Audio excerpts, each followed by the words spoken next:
Hi, this is Mrs. Lunsford, and in this tutorial, I want to show you how to draw a ribbon from the still life, or really any ribbon. So follow along, and I hope you find this helpful.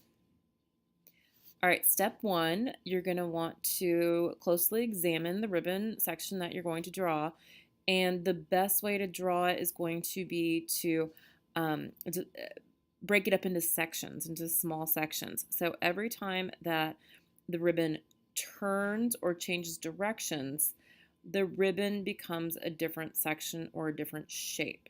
So really try not to think of it as a ribbon, but just as smaller sections or just parts. Okay, once I have that drawn and I was pretty happy with the lines that I chose and I feel like it's correct, the next thing that I do is I take my kneadable eraser and I'm going to lighten up the lines of my drawing because, especially because this ribbon is so light in overall value, any type of a dark line really would probably end up becoming an outline, and that will take away from our drawing and it would cause it to not look very three-dimensional. So what I do is, since I am right-handed, I'm going to start up in the left-hand tip of the ribbon, and I'm going to start using either probably like an HB pencil, I think is what I used.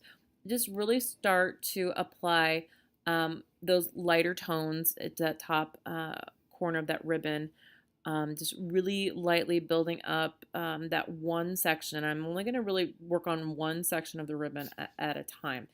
Just really lightly building up those values until I feel like it matches pretty well with what the ribbon actually looks like. And paying close attention to the edge of the ribbon, that my edges are sharp and clean. My next slide, you're going to see that I'm going to finish that one section, and in that section you're going to see some really gradual changes between lights and darks, and you're going to see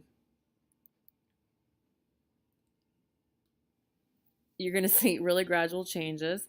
And again, paying close attention to the edges, kind of where that section would end, that does end in a really crisp, clean, neat end. All right, as I'm moving on, I begin, as I feel like my first little section of ribbon is complete. I have all the values that I want, and I feel like it's matching pretty closely.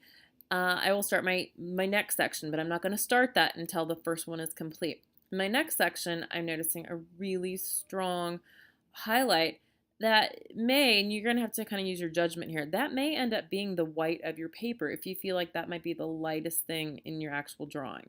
So what I did here was I started to kind of add my values, and it's important that you get that highlight going in the right direction.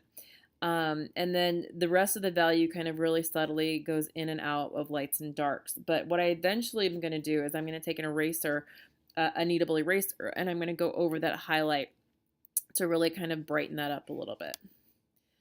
All right, once I feel like I have that section complete, I feel like my highlight is in the right direction, and you're also going to notice there's some reflected light in that section. From there, what I'm going to do is I'm going to pop in that cast shadow. The cast shadow is going to be really important in this particular drawing because it's going to give us that idea that that ribbon is kind of coming up off of the surface, and we're going to get the idea of how the ribbon is actually laying. The cast shadow itself is probably going to be the darkest part of your drawing. That's also going to be helpful to let the viewer know how light that ribbon actually is, because we will be able to kind of compare the values in the ribbon itself to that cast shadow, and so we'll start to understand that, hey, this is a light colored object or light colored ribbon.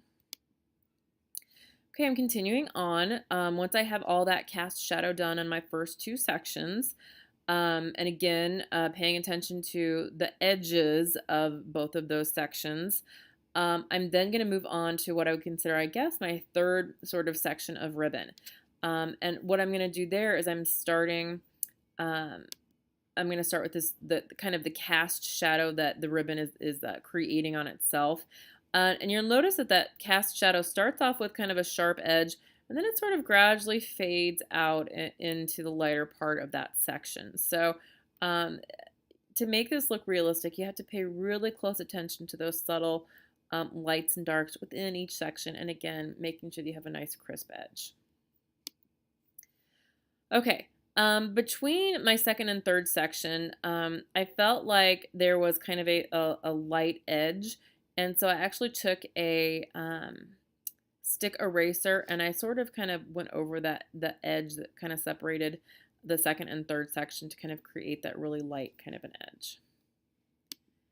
All right, in this slide, I'm just continuing on with where I see the cast shadow that starts in the third section and kind of now is trailing into my fourth section, and I'm starting to apply values to my fourth section.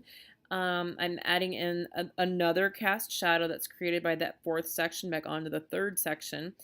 And that's really where I'm going to stop this tutorial. So if you can just remember, build up your values really gradually, pay attention to the direction of your highlights and how they lay, pay attention to the shapes of the cast shadows, and just make sure that you're gradually blending those nice soft values within each section and work one section at a time. I think that you're going to find success. So good luck. Can't wait to see your ribbon drawing.